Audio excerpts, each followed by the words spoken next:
বর্ধমান শহরে ঐতিহ্যবাহী কৃষ্ণসার উৎসব তথা ফুল মেলা প্রতিদিন থাকবে নানান অনুষ্ঠান কর্মসূচি। রবিবার সকালে নাচ গান আবৃত্তি সহ নানান প্রতিযোগিতায় অংশগ্রহণ করেছে বর্ধমান শহরের বিভিন্ন প্রান্তের ছাত্রছাত্রীরা।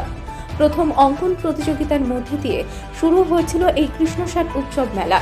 কৃষ্ণসার উৎসব মেলাকে সামনে রেখে নানান প্রতিযোগিতার আয়োজন করা হয়েছে উদ্যোক্তাদের পক্ষ থেকে। শেষ দিন অর্থাৎ 12 জানুয়ারি এই সমস্ত প্রতিযোগিতায় যারা প্রথম, দ্বিতীয় এবং তৃতীয় হবেন তাদের হাতে পুরস্কার তুলে দেওয়া হবে কৃষ্ণসার উৎসব মেলার মূল মঞ্চে। 12 জানুয়ারি পর্যন্ত 10 দিন ব্যাপী থাকবে নানান অনুষ্ঠান কর্মসূচি। সমস্ত বিষয়টি জানালেন মেলা কমিটির সম্পাদক শ্যামপ্রসাদ ব্যানার্জি ও অনুষ্ঠানের কনভেনার শুভ্রা ভট্টাচার্য। কৃষ্ণসার উৎসব 2025-এর অঙ্কন প্রতিযোগিতা 22-12-2024-এ সম্পূর্ণ হয়ে গেছে। আজকে আমাদের নৃত্য এবং ওদিকে আবৃত্তি প্রতিযোগিতা চলছে। আমাদের মূল মঞ্চে চলছে নৃত্য প্রতিযোগিতা, আমাদের পুষ্প প্রদর্শনীর ওখানে চলছে একটি বিভাগে নৃত্য প্রতিযোগিতা এবং বাকি কবিতার প্রতিযোগিতাগুলো আমাদের আর্ট গ্যালারিতে চলছে। কবে থেকে মোটামুটি শুরু হয়েছে? আমাদের মেলা তো শুরু হয়েছে 3 তারিখ থেকে 12 তারিখ পর্যন্ত চলবে। আর প্রতিযোগিতা শুরু হয়েছে আমাদের 22 তারিখে একটি প্রতিযোগিতা হয়েছে, অঙ্কন প্রতিযোগিতা, আপনারা সকলে দেখেছেন। আজকে আমাদের নৃত্য প্রতিযোগিতা এবং আবৃত্তি প্রতিযোগিতা, যেটা আমাদের জাজেসরা বাইরে থেকে এসেছেন, আসানসোল থেকে এসেছেন। প্রত্যেকজনই প্রস্তুত। এবার আমরা শুরু করব আস্তে আস্তে। ওইদিকে আবৃত্তি প্রতিযোগিতা শুরু হয়ে গেছে, এ গ্রুপের নৃত্য প্রতিযোগিতা শুরু হয়েছে, আমরা এবার বি এবং সিটা শুরু করব। তো এইভাবেই চলছে। আর প্রতিযোগিতার ফলাফল আমাদের কিছুদিনের মধ্যেই বেরিয়ে যাবে আমাদের কৃষ্ণসার উৎসব 2025-এর পেজে।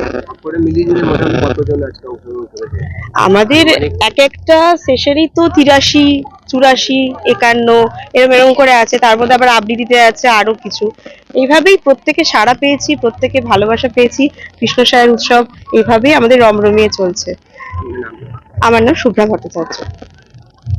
এখানে কি কি অনুষ্ঠান বা কর্মসূচি হচ্ছে? আমাদের কৃষ্ণসার উৎসব ফুলমেলা 2025, যেটা আমরা 3রা জানুয়ারি থেকে 12 জানুয়ারি পর্যন্ত কৃষ্ণসার পার্কে আমরা অনুষ্ঠিত করছি। সেই উৎসবের কতগুলি পার্ট আছে, তার মধ্যে অন্যতম হচ্ছে সাংস্কৃতিক প্রতিযোগিতা। আমরা 22শে ডিসেম্বর আমাদের বসে এক প্রতিযোগিতা করেছিলাম। আজ 5ই জানুয়ারি আমাদের এই উৎসবের অনুষ্ঠানের আরেকটি সাংস্কৃতিক প্রতিযোগিতা, আমাদের আবৃত্তি এবং নৃত্য প্রতিযোগিতা। সকাল 9টা থেকে রিপোর্টিং শুরু হয়েছে। 10:30 পর্যন্ত আমরা সমস্ত প্রতিযোগীদের রিপোর্টিং করিয়েছি।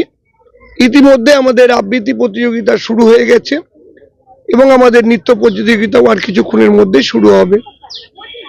আমরা এই কৃষ্ণসার উৎসব প্রাঙ্গণে যেমন উৎসব করছি, তেমনি বর্ধমানের যারা উদীয়মান শিল্পী তাদের আমাদের মূল মঞ্চে যেমন সাংস্কৃতিক অনুষ্ঠানের সুযোগ দিচ্ছি, ঠিক তেমনি তাদের উৎসাহিত করার জন্য প্রতিযোগিতার আয়োজন করেছি।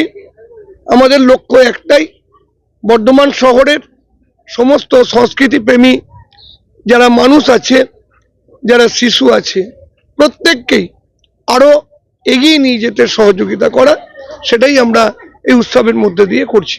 কতজন মোটামুটি সব মিলিয়ে আমাদের আবেদনপত্র যেটা জমা পড়েছে, আজকের প্রতিযোগিতার সংখ্যা 350।